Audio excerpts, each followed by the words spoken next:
No programa Hora e a Vez da Pequena Empresa de hoje, você vai ver. Estamos bem próximos ao fim do ano e, desde já, existe a necessidade de programar o aumento na produção. Mas como isso deve ser feito? Acompanhe as dicas dadas pelo professor Arthur Mota e saiba como se preparar para não ficar no sufoco.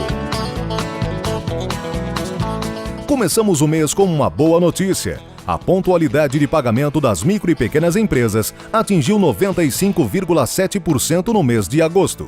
Convidamos um dos economistas da Serasa Experian, responsáveis pela pesquisa, Luiz Rabi, para comentar sobre o indicador. Em homenagem ao Dia das Crianças, o quadro Pequena Notável foi realizado em uma fábrica que produz um dos mais antigos e tradicionais brinquedos do mundo, o bicho de pelúcia.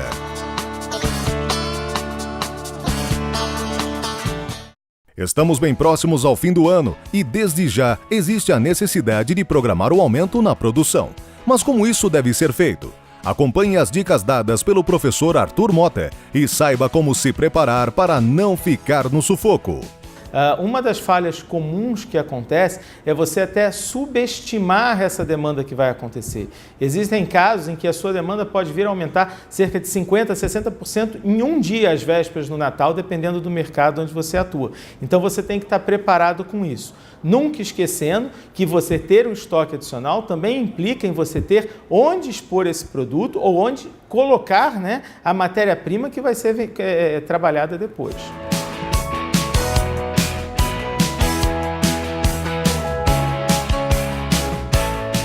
Quanto antes você começar a contratação do seu trabalhador temporário, mais benéfico é para a empresa, porque você vai conseguir pegar trabalhadores mais qualificados, fazer um processo de seleção melhor e você consegue treiná-los e capacitá-los mais adequado ao que você quer oferecer ao seu cliente. Entretanto, é importante ressaltar que você também vão ter custos trabalhistas atrelados a essa contratação. Então você deve considerar isso, né? E a ambientação desse trabalhador também na sua organização.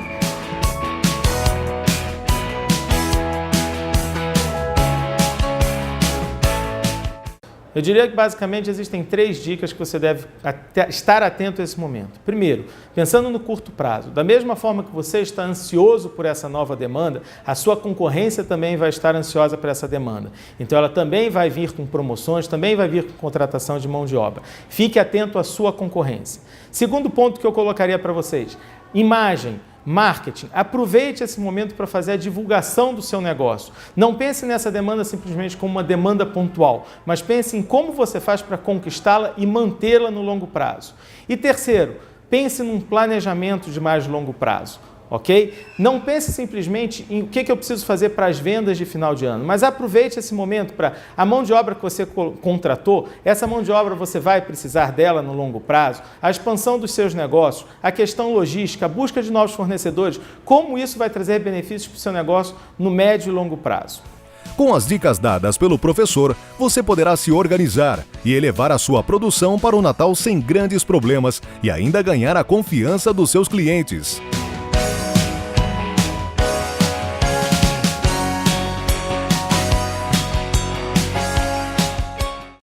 A pontualidade de pagamento das micro e pequenas empresas atingiu 95,7% no mês de agosto, se igualando ao recorde do ano de 2010. Alguns fatores aí estão por trás dessa melhoria na pontualidade de pagamento das micro e pequenas empresas. O principal deles é a sequência de reduções de juros que o Banco Central tem feito aí desde agosto do ano passado na taxa de juros, a taxa Selic, né? Que é uma referência importante para o mercado de crédito. E essas reduções dos juros que também têm sido acompanhadas pelo sistema bancário, ou seja, os bancos também têm reduzido as taxas de juros mais ou menos na mesma velocidade, isso acaba tendo um impacto muito positivo para as micro e pequenas empresas, porque reduz o custo financeiro, ou seja, o crédito para as micro e pequenas empresas acaba ficando mais barato, né? O custo de capital de giro, o desconto de duplicatas, desconto de recebíveis, que é uma linha de crédito importantíssima para as micro e pequenas empresas, fica com um custo um pouco mais baixo. Isso acaba gerando um pouco mais de folga aí de caixa nas micro e pequenas empresas, ou seja, diminuindo o seu custo financeiro, elas conseguem honrar seus compromissos com menos dificuldade. Em comparação a 2011, houve um acréscimo de 0,4% na pontualidade, o que a torna a 9ª alta consecutiva. Acho que essa tendência de melhora se mantém, principalmente agora nesse segundo semestre, já que as taxas de juros continuam em queda no mercado, devagar, mas continuam em queda, e os sinais de recuperação da economia estão cada vez mais evidentes. Nós tivemos aí meses, julho e agosto, positivos aí em termos de movimento no varejo, produção industrial também, o governo mostrando, os dados oficiais mostrando que a produção industrial no país está se recuperando, o que é algo importantíssimo para as micro e pequenas empresas, porque muitas delas prestam serviços para as indústrias. Então, esse quadro de crescimento econômico um pouco mais forte aí que se começa a desenhar nesse segundo semestre de 2012 é algo que vai melhorar, sem dúvida, a capacidade de pagamento das micro e pequenas empresas. Esta é uma excelente notícia para todos os micro e pequenos empreendedores do nosso país. As micro e pequenas empresas no Brasil estão cada vez mais se profissionalizando, ou seja, melhorando a sua capacidade de gestão. Ou seja, as micro e pequenas empresas que nascem ou que operam no mercado brasileiro estão num nível superior ou num nível de capacidade de gestão bem melhor do que há 4, 5 anos atrás. Então, está cada vez mais seguro e cada vez mais lucrativo também operar aí no universo de micro e pequenas empresas no Brasil, e é uma tendência para os próximos anos, sem dúvida.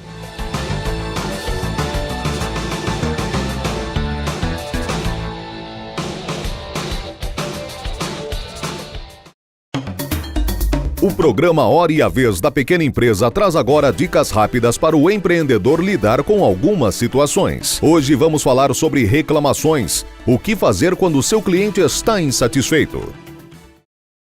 Bom, a primeira coisa, mostre-se que está ao lado do seu cliente, nunca em uma atitude defensiva e sempre ao lado dele, tentando entender.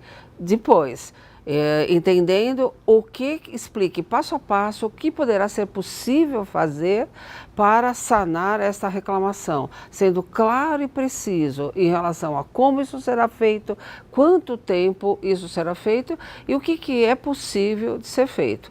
Fora isso, mantendo então os prazos, cumprir os prazos e atender às suas necessidades. Você está assistindo A Hora e a Vez da Pequena Empresa.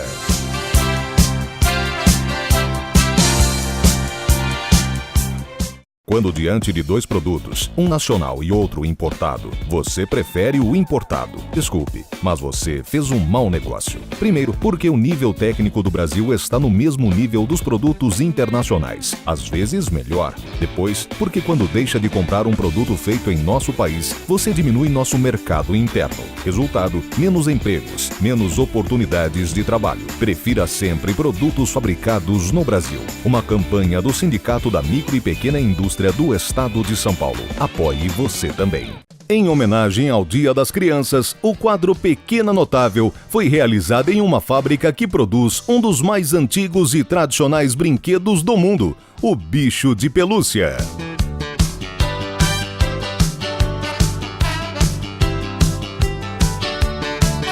Hoje nós trabalhamos com vários tamanhos de bicho de pelúcia, Temos desde o pequenininho até o maior.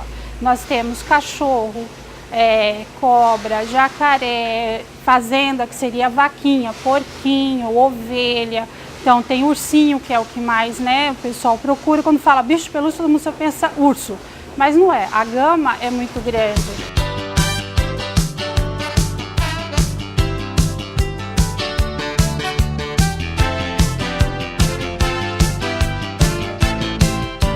A partir do tecido do corte pronto, já vai para as costureiras. É feito a costura, que é terceirizado, a mão de obra, depois volta para a fábrica, é decorado, colocado o olhinho, os focinhos, depois vai para o enchimento, que é usado uma fibra de silicone importada para não causar alergia às crianças principalmente, que a gente olha muito o lado infantil. Depois da lixeio, é feito o acabamento na mesa, que é costurado à mão, um por um, é colocado lacinho e aí vem para a finalização.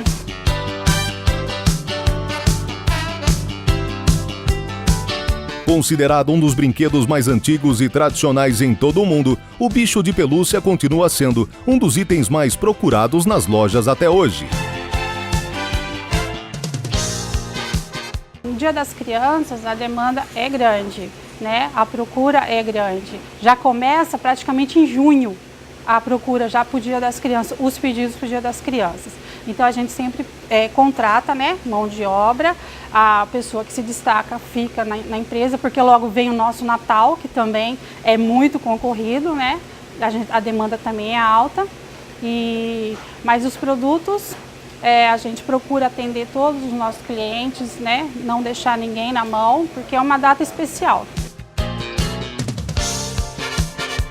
Esta é uma pequena empresa que, através de muito trabalho e dedicação, vem trazendo a alegria às crianças de todas as idades do nosso Brasil.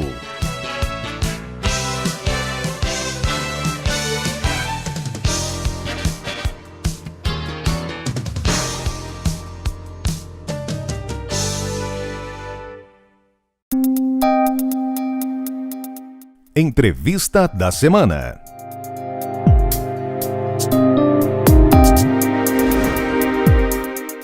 Eu quero começar o programa de hoje falando um pouquinho de história, falando do Japão, falando do imperador japonês, onde todas as personalidades do Japão inteiro se curvam perante o imperador, mas o imperador se curva perante uma única classe, que é a classe do professor.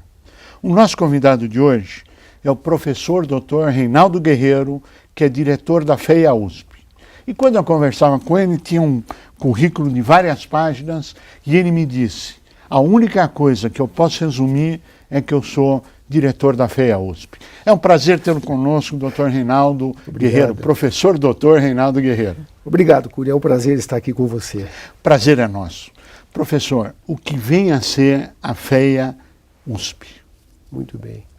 Bem, para a gente entender inicialmente o que é a FEA USP, nós precisamos falar algumas palavras sobre a Universidade de São Paulo. Claro. A Universidade de São Paulo é uma das maiores universidades do mundo. É a universidade no mundo que mais forma doutores atualmente.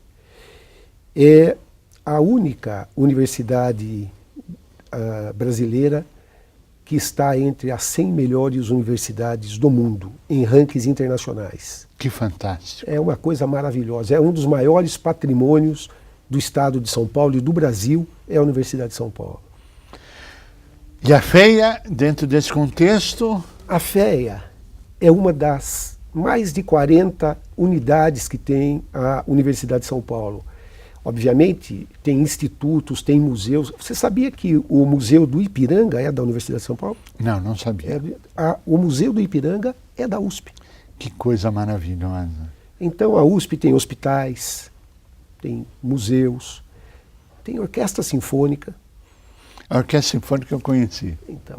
Então é uma coisa impressionante a Universidade de São Paulo. E como uma universidade que tem em torno de 80 mil alunos. 80 mil alunos. Mais de 26 mil alunos de pós-graduação e o restante de graduação. Quer dizer, com esse peso, com esse tamanho, fazer parte das 100 melhores universidades do mundo não é uma tarefa fácil. Quem sustenta a FEA USP? É a população, é o contribuinte do Estado de São Paulo. Ou seja, é dinheiro público do governo estadual. É o governo do Estado de São Paulo que banca a USP e banca a Unicamp e as 3 universidades aqui do Estado de São Paulo. Bom, aí começam algumas coisas profundamente interessantes que a gente gostaria de compartilhar com os nossos telespectadores. No ano passado, a FEA colocou 4 altas personalidades do mundo inteiro, reconhecidos pelo mundo inteiro, que ganharam o prêmio Nobel. Nos conta um pouquinho a respeito. Bem, a FEA, como eu mencionei, é uma das 40, mais ou menos, unidades dentro da Universidade de São Paulo. Então a FEA, ela tem 3 departamentos, tem o departamento de economia, tem o departamento de administração e tem o departamento de contabilidade atuária. E esses 3 departamentos tocam cursos de graduação. Nós temos 4 cursos de graduação na FEA, curso de economia, curso de administração de empresas, ciências contábeis e ciências atuariais. E atualmente, ainda nos últimos mais de 10 anos, a gente abrigou lá e continua abrigando o curso de Relações Internacionais, que fica dentro da FEA. Também com auxílio de algumas outras unidades, mas mais a FEA abriga o curso de Relações Internacionais. Bem, e dentro desse contexto nós temos muitos eventos na FEA. Então é importante que as pessoas que estão nos vendo agora ficassem atentas para isso, porque nós temos muitos eventos de qualidade abertos ao público. Nós temos mais de 30 eventos por mês, dos mais variados tipos. Como que o empresário, como que membros da sociedade podem tomar conhecimento, saber o que está acontecendo, se aproximar e interagir com a universidade? Muito bem.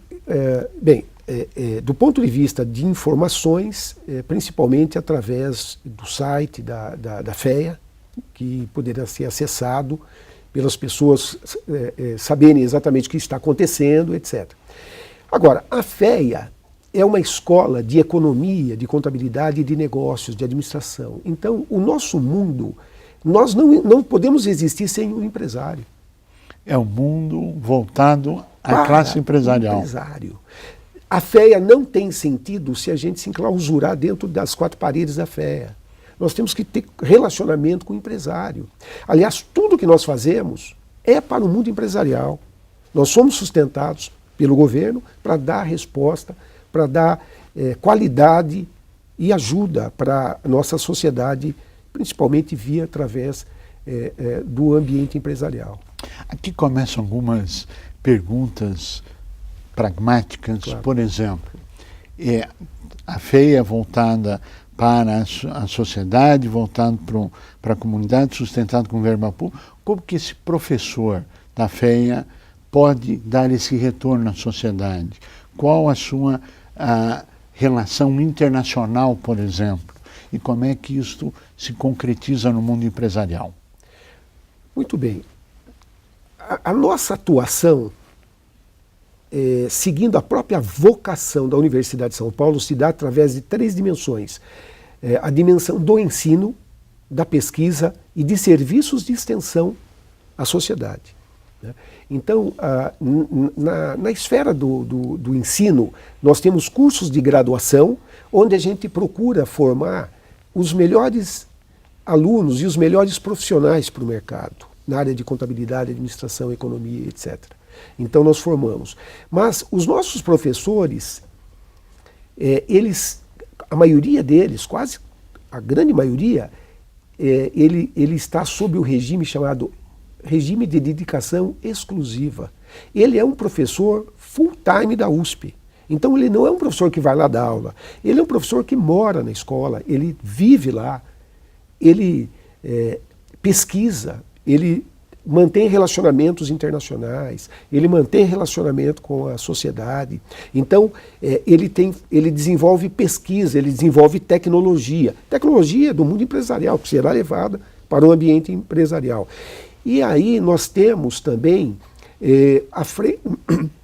a dimensão de serviços de extensão à comunidade. Então, aí são os relacionamentos, que são núcleos de pesquisa se relacionando com empresas, tendo apoio de empresas, sendo patrocinados por empresas, muitas vezes para fazer eventos, para fazer alguns trabalhos, projetos.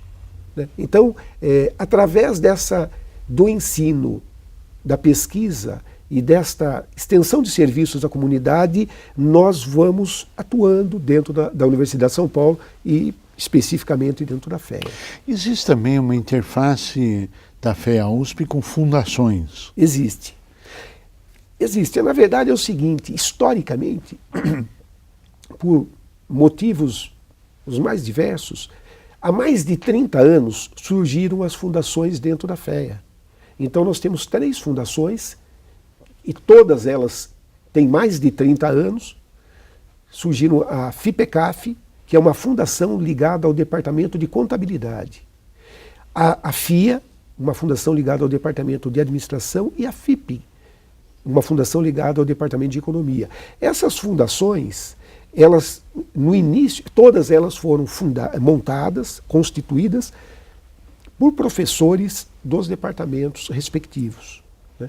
E elas existem até hoje, são geridas por conselhos formados pelos professores. E são fundações que apoiam os departamentos, apoiam muitas vezes financeiramente, apoiam na logística, apoiam fazendo a interface do mundo acadêmico com o mundo empresarial, facilitando pesquisas, facilitando os relacionamentos, convênios. Então, então a FEA, junto com as suas fundações, ela se alarga no sentido de poder contribuir melhor com a sociedade. O que é ótimo. É ótimo. Nós estávamos conversando sobre alguma coisa que aconteceu em 1498 e que se aplica até hoje, né, com toda a ciência, com toda a evolução tecnológica, que é a contrapartida. São as partidas dobradas? Das partidas dobradas da contabilidade, para cada crédito, um débito e vice-versa. Isso é real? Esse é real, quer dizer, esse é um pouco da minha área, porque eu, atualmente, sendo diretor da FEA, eu sou do Departamento de Contabilidade, né? E essa é uma das coisas interessantes, né? Quer dizer, o mundo da contabilidade, às vezes as pessoas falam do famoso Luca Paciolo, né? Como se fosse o inventor da contabilidade. É interessante, porque no passado ele simplesmente ele codificou, escreveu aquilo que já era prática na Itália nos anos de 1400. Na verdade, ele simplesmente, como se fosse um acadêmico da época, ele já era professor, ele documentou, ele não inventou nada, ele só documentou aquilo que já existia. E o interessante é que isto que ele documentou nos anos de 1400, com toda a revolução tecnológica dos computadores, etc., está presente em todos os grandes softwares que existem no mundo financeiro, de contabilidade, etc., atualmente, né? Ou seja, aquilo que foi introduzido no ano de 1400 ou por volta disso, prevalece até hoje. Prevalece. E é uma forma de aferição sistêmica, metódica. É uma amarração sistêmica, né? E é interessante. Por mais que alguém pense alguma coisa diferente, essa estrutura permanece. E através da contabilidade se consegue medir tudo numa empresa ou em qualquer lugar do mundo. É a ciência da mensuração, né? Minha área é da área contábil financeira, e nós chamamos da ciência da mensuração do patrimônio empresarial. E e daí derivam várias ferramentas, vários conceitos que a gente tem levado, né, para as empresas de maneira geral, os sistemas de contabilidade gerencial, os orçamentos, softwares de simulação de preços, né, a contabilidade gerencial. Atualmente, a contabilidade societária está passando por uma revolução nesse país, com a implantação dos princípios internacionais de contabilidade aqui. Nós adotamos os princípios internacionais de contabilidade. Estamos numa revolução, as empresas estão implantando a contabilidade que está sendo, digamos assim, a mesma contabilidade de todos os países. Que bom! Na Europa, nos Estados Unidos, etc. Que bom! Então, assim, quando se pega um balanço, nós sabe o que está se falando em qualquer lugar do mundo, que é ótimo. Exatamente. Professor, nós chegamos ao final do nosso tempo, que eu pediria as suas considerações finais. Bom, primeiro agradecer, né, por essa oportunidade. Talvez algumas pessoas não tivessem algumas informações importantes sobre a FEA, sobre a própria universidade. Eu acho que agradeço por essa oportunidade de poder transmitir e mencionar que nós, da FEA, embora a gente esteja preocupado em formar cidadãos, a gente nunca esquece que o nosso foco, o nosso DNA é o DNA dos empresários. Nós estamos no mesmo time e estamos abertos para colaborar da maneira que for necessária e que for demandado. Então é isso, nos colocamos à disposição. Professor Dr. Reinaldo Guerreiro, queremos agradecer muito a sua participação, a todo o conhecimento acumulado, transmitido, e como é bom ouvir que a faculdade, que a universidade tem um DNA empresarial. E nós desejamos muito sucesso na sua gestão, nessa aproximação, que eu tenho certeza que será cada vez maior, do setor empresarial, com a universidade, com conhecimento acumulado, para o desenvolvimento da sociedade como um todo. E temos certeza que a sua gestão será um sucesso. Queremos agradecer muito a sua participação e a você que esteve conosco. O nosso mais profundo agradecimento, com a certeza que estaremos juntos na semana que vem. Até lá!